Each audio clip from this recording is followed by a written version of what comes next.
Hello students, welcome to Education Mentors Academy, a school for ITJ indeed. This is Paul Verma, BTech MTech IT रोटी। मैं यहाँ पर mathematics mentor हूँ और एक topic मैं यहाँ पर पढ़ाने जा रहा हूँ। ऑलरेडी आप पढ़ चुके हैं 11th में। उस टॉपिक का नाम है 11th क्या जेई मेंस में या एडवांस में टॉपिक का नाम है theory of equation. Theory of equation, इसमें बहुत सारे इक्वेशन आपको पढ़ने मिलते हैं थ्योरी ऑफ इक्वेशंस में, जिसमें quadratic equation, cubic equation, logarithmic equation, मतलब इसमें बहुत सारे पढ़ने हुए हैं। जेई में अगर है पढ़ना है तो बहुत सारे हैं। अब बेसिक आप लीनियर इक्वेशन बहुत बेसिक है, इसको आपको पता ही है। उसके बाद आपके पास क्वाड्रेटिक इक्वेशन, आपके पास लॉगरिथमिक इक्वेशन, ऐसे बहुत सारे हैं जो हमें पढ़ना है। ये जेई का टॉपिक है, बहुत सारे। ट्रिग्नोमेट्रिक इक्वेशन भी है, अगर इक्वेशन में माने ये अलग से पढ़ाया जाता है। ट्रिग्नोमेट्रिक इक्वेशन, सारी थ्योरी ऑफ इक्वेशन में ऐसे बहुत सारे इक्वेशन आपके मिल सकते हैं। लेकिन आपने जो पढ़ा होगा 10th में, अभी आप 10th मूविंग स्टूडेंट्स हैं, 11th में जा रहे हैं, आपने ये पढ़ा होगा क्वाड्रेटिक इक्वेशन, ठीक है। और आई होप सबको पता होगा कि स्टैंडर्ड क्वाड्रेटिक इक्वेशन है क्या।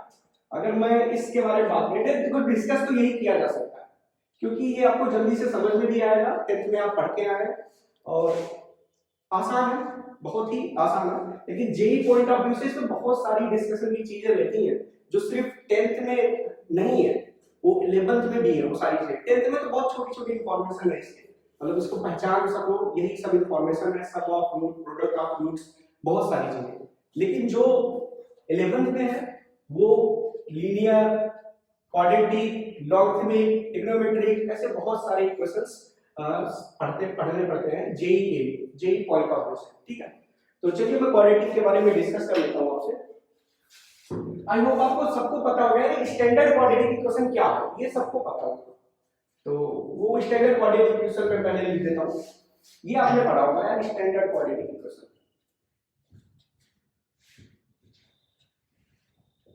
ये आपके पास स्टैंडर्ड क्वाड्रेटिक इक्वेशन क्या है वो देख लेते हैं, बहुत आसान सा है। ये आपके पास ax² प्लस bx प्लस का c इक्वल टू 0, ये है स्टैंडर्ड क्वाड्रेटिक इक्वेशन। इसके अच्छा, ये x की किस वैल्यू के लिए सेटिस्फाई हो रहा है उसको रूट्स बोलते हैं, और वो रूट्स को जनरली डिनोट करते हैं अल्फा और बीटा से। अल्फा और बीटा, ये आपको पता हो, अल्फा और बीटा, ठीक है। यानी x की वो वैल्यू जो इसको सेटिस्फाई करती है, यहां पुट कर दे और 0 हो जाए तो उसको रूट्स बोलते हैं। ये क्या है? रूट्स है, जिसको अल्फा बीटा से डिनोट किया जाता है।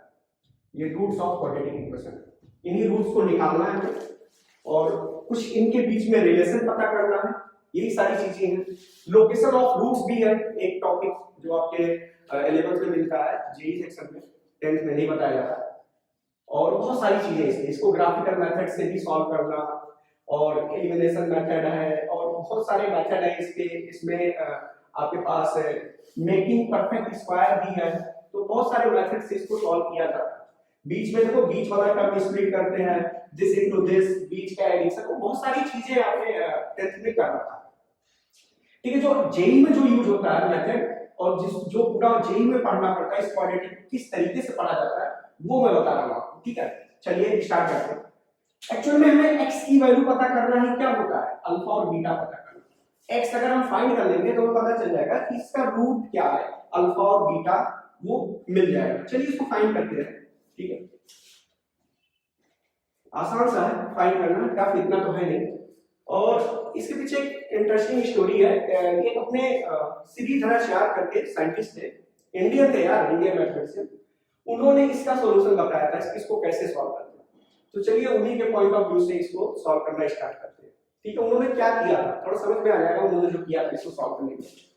और अच्छा, यहाँ से एक बात और इंफॉर्मेशन है कि ये क्वाड्रेटिक इक्वेशन कब तक है, जब तक a 0 ना हो, ठीक है। क्वाड्रेटिक मतलब second degree equation.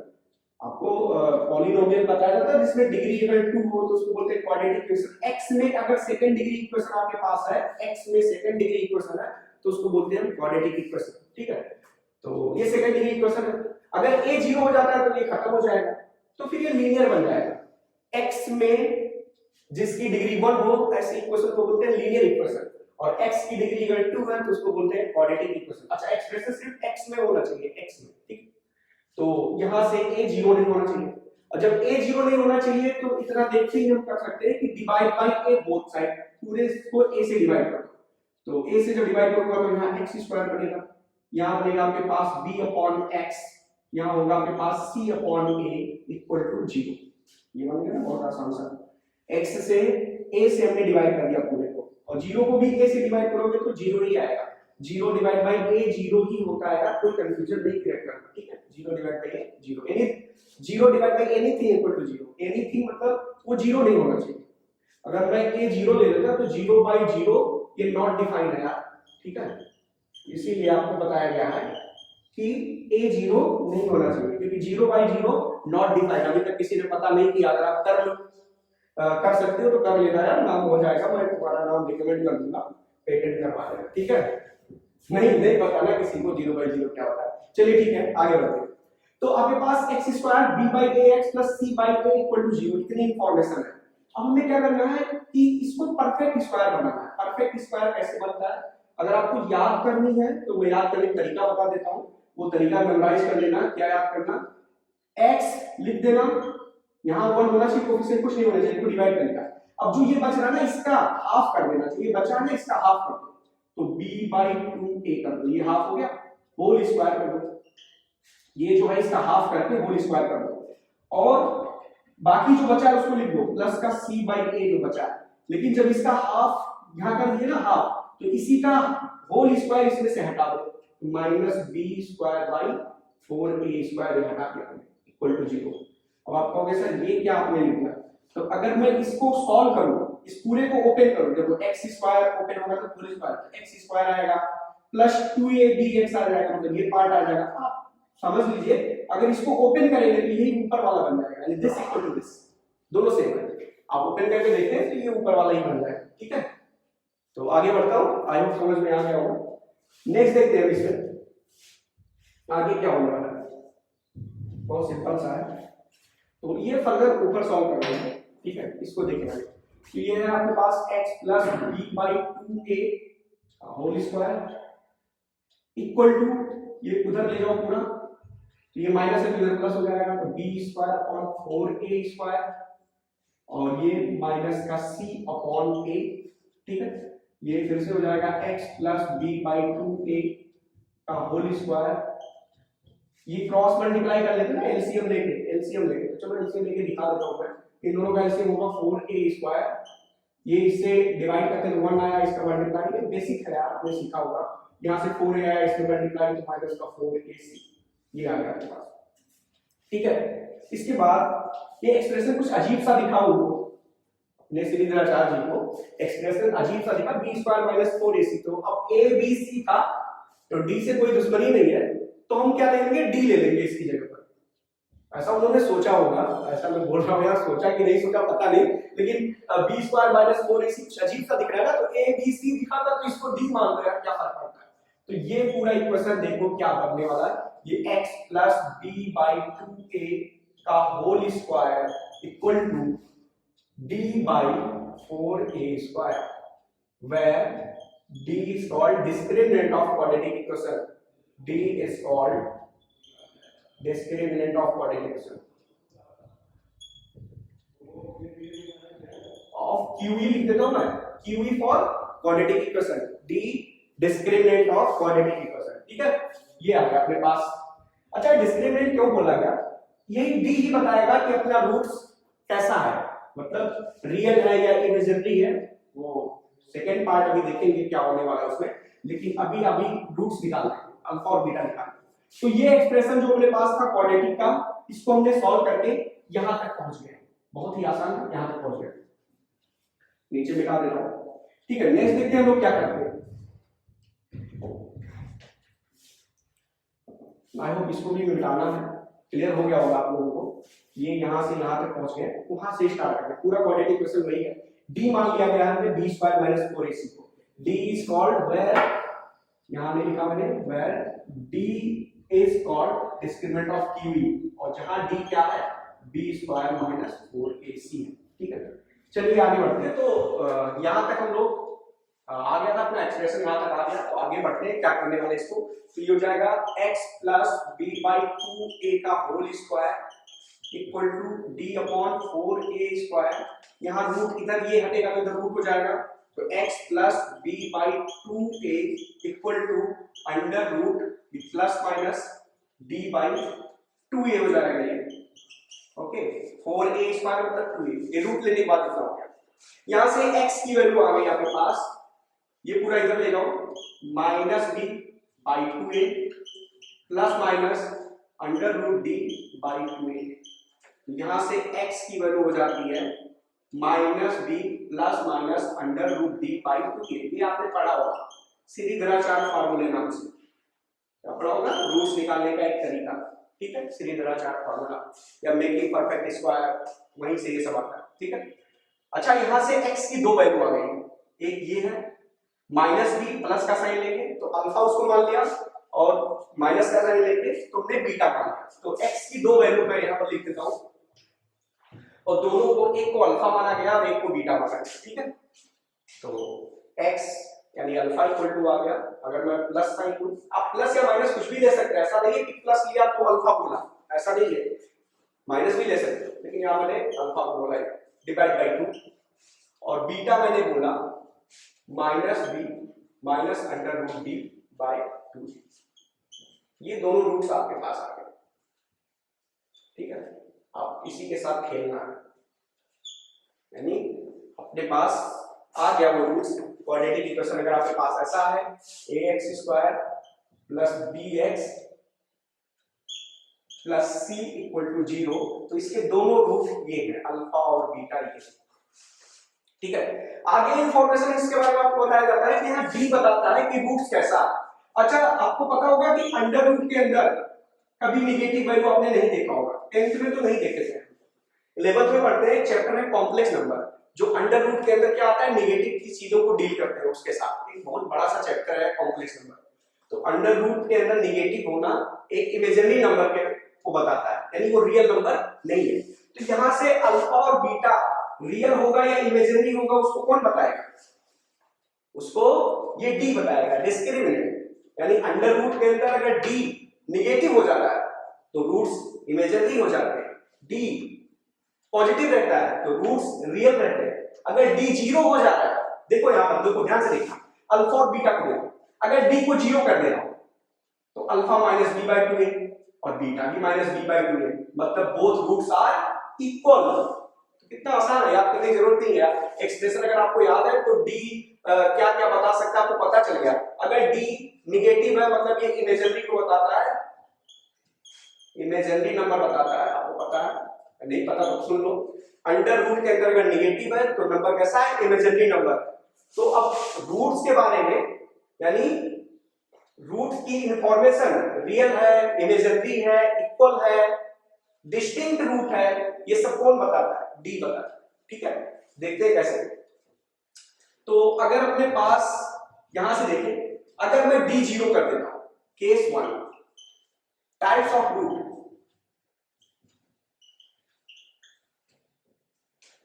Types of roots, case 1, अगर मैं डी 0 करूं वो सिंपल सा है, तो इसमें अल्फा क्या हो जाएगा, minus B by 2a, beta क्या हो जाएगा, माइनस बी बाई 2a, मतलब दोनों सेम हो जाएगा, और दोनों क्या बोलेंगे हम लोग, रूट्स कैसा है, इक्वल है और रियल है, both roots are real and equal, real and equal, ठीक है। नेक्स्ट देखेंगे केस सेकंड। अच्छा, इंफॉर्मेशन में a b c पहले से रियल है, यहां पर मैं इंफॉर्मेशन दूं तो a 0 के बराबर नहीं है, और a b c सब क्या है, belongs to real, belongs to का सिंबल है ये, बाद में पढ़ेंगे तो, बिलोंग्स टू r मतलब रियल नंबर, ठीक है। तो b भी रियल है, a भी रियल है, तो अल्फा रियल है, बीटा रियल है, दोनों इक्वल है। केस सेकंड अगर मैं करता हूं कि d अगर लेस देन 0 नेगेटिव कर देता हूं, तो अल्फा की वैल्यू हो जाएगी minus B plus under root negative आ जाएगा डिवाइडेड बाई 2a, और बीटा भी हो जाएगा minus B minus under root negative divide by 2a, मतलब ये दोनों इमेजिनरी रूट्स हो जाएंगे। ठीक है। तो अगर d निगेटिव होता है तो इमेजिनरी रूट्स याद करने की जरूरत नहीं है, d जीरो है इक्वल रूट्स, और d ग्रेटर देन जीरो तो distinct roots, distinct real roots. तो d अगर जीरो के बराबर है तो डिस्टिंक्ट रियल रूट्स हो जाएगा। तो केस थर्ड यही है कि अगर d आपका जीरो है तो ग्रेटर देन जीरो है तो distinct real roots, distinct real roots. अच्छा ये आपको शब्द अगर ना समझ में आया हो कि डिस्टिंक्ट रियल रूट्स का क्या मतलब है, तो इसका ये मतलब है आपके पास कि रूट जो है डिस्टिंक्ट रियल है, मतलब अल्फा बीटा के बराबर नहीं है, डिस्टिंक्ट है, अलग अलग है। ठीक है, डिस्टिंक्ट का मतलब है कि सेम नहीं है, अल्फा और बीटा अलग हो सकता है क्योंकि डी ग्रेटर देन जीरो। तो यहां से इंफॉर्मेशन मिल गई आपके पास रूट के बारे में जानकारी। अल्फा आपके पास नहीं था, फिर से लिख देता हूं, minus B plus under root D upon 2a, और बीटा था आपके पास minus B minus under root D upon 2a, ये आपके पास अल्फा और बीटा। तो ये रूट अलग अलग हो जाए, डिस्टिंक्ट हो जाएंगे क्योंकि डी कुछ अलग है।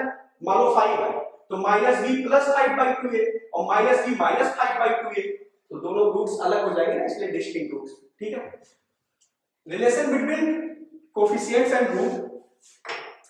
तो एक और टॉपिक है इसके अंदर है रिलेशन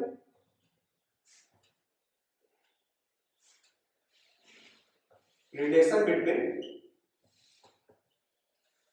रूट्स, रूट्स के बीच में रिलेशन दिखाता हूं मैं। तो बहुत आसान सा है, अगर मैं अल्फा प्लस बीटा कर देता हूं, ध्यान से देखना, इन दोनों को देखो, दोनों को जोड़ दूंगा तो minus B plus under root B और minus under root B cut जाएगा, तो माइनस का बी 2b/2a, तो ये हो जाता है माइनस का b/a। तो आप पढ़ चुके हैं पहले से ये सब 10th में। प्रोडक्ट ऑफ रूट अगर आप करके देखें तो आप देखें minus B plus under root D upon 2a, इसको मल्टीप्लाई करना है minus B minus under root D upon 2a से, प्रोडक्ट करेंगे हम लोग तो ये सिमिलरली हो जाएगा a plus b a minus b, तो a square minus b square वाला फार्मूला लग जाएगा यहाँ पर। तो यहाँ पर a square minus b square, तो इसका स्क्वायर यानी b square minus under root d का स्क्वायर यानी d बचेगा, और नीचे हो जाएगा दिस इनटू दिस यानी 4a स्क्वायर। अब देखिए क्या होने वाला है यहाँ पर, यहीं से देख लें, b स्क्वायर माइनस d की वैल्यू थी आपके पास b स्क्वायर माइनस 4ac, वहां पुट कर रहा हूं, तो b स्क्वायर माइनस 4ac और डिवाइडेड बाय 4a स्क्वायर। ठीक है, अब नेक्स्ट देखें तो ये b स्क्वायर कट गया, 4ac और डिवाइड बाय 4a स्क्वायर, तो 4 कैंसिल, तो यहां पर c अपॉन a आ जाता है। ये भी आपको पता होगा कि प्रोडक्ट ऑफ रूट क्या आता है, c/a, सब लोग याद कर लेते हैं। ठीक है, तो अब तक हम लोगों ने देखा था 10th तक sum of root product of root, लेकिन जेई में कभी कभी डिफरेंस ऑफ रूट का भी काम आ जाता है, तो वो भी हम निकाल लेते हैं। डिफरेंस ऑफ रूट क्या होगा, तो मैं इधर निकाल दे रहा हूं यहाँ, डिफरेंस ऑफ रूट काफी जरूरी है निकालना। तो तीसरा इंफॉर्मेशन ये जरूरी है आपके पास, डिफरेंस ऑफ रूट निकालना। ठीक है,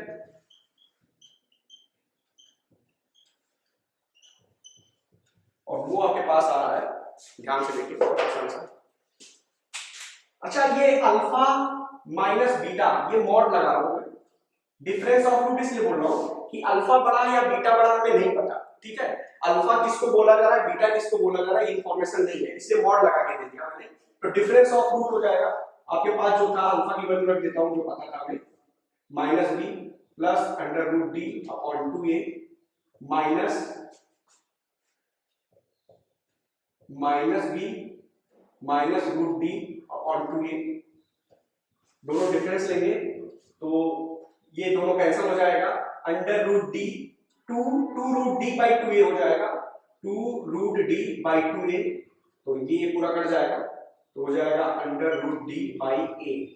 अच्छा under root d a mod लगा लेंगे क्योंकि अल्फा माइनस बीटा इधर मॉड कर दिया है, पूरे को मॉड करेंगे तो ये अपने पास मॉड आ जाएगा, मॉड है। अच्छा मॉड भी एक अजीब सा है ना, आपको नहीं पता चला होगा कि मॉड का क्या मतलब है, तो ये तब 10th में चीजें नहीं पता रहती है यार। मॉड का मतलब यहाँ पे यही होता है कि अगर आपके पास अंडर मॉड के अंदर, देखो मॉड का क्या मतलब होता है वो देख ले यहाँ पर, तो अगर आपके पास -2 का मॉड मैं बोलूं तो इसको 2 बोला जाएगा, मतलब मॉड लग गया चीजें पॉजिटिव हो गई, ठीक है। अगर आपके पास है -3, इसका मॉड बोलूं तो इसको बोला जाएगा 3, यानी मॉड लग गया है तो निगेटिव को आपको पॉजिटिव बताना है, यानी न्यूमेरिकल वैल्यू सिर्फ बतानी है, ये है मॉड, ठीक है। तो आपके पास डिफरेंस ऑफ रूट आ गया। इस तरह इस पर बेस बहुत सारे, अच्छा इस पर बेस बहुत सारे क्वेश्चन है जेईई मेंस में डिफरेंस ऑफ रूट पर, तो फर्दर इसको पढ़ेंगे डिफरेंस ऑफ रूट पर कितने सारे क्वेश्चन बनाए जा सकते हैं, या इन्हीं से जितना मैंने पढ़ा है ना, जितना sum of root, product of roots, roots real है या इमेजिनरी है, इस पर बेस बहुत सारे क्वेश्चन जेईई मेंस में आ जाते हैं। तो 10th तक आई होप इतना ही इंफॉर्मेशन रहता है। ओके, थैंक यू, मिलते हैं अगली बार। ओके।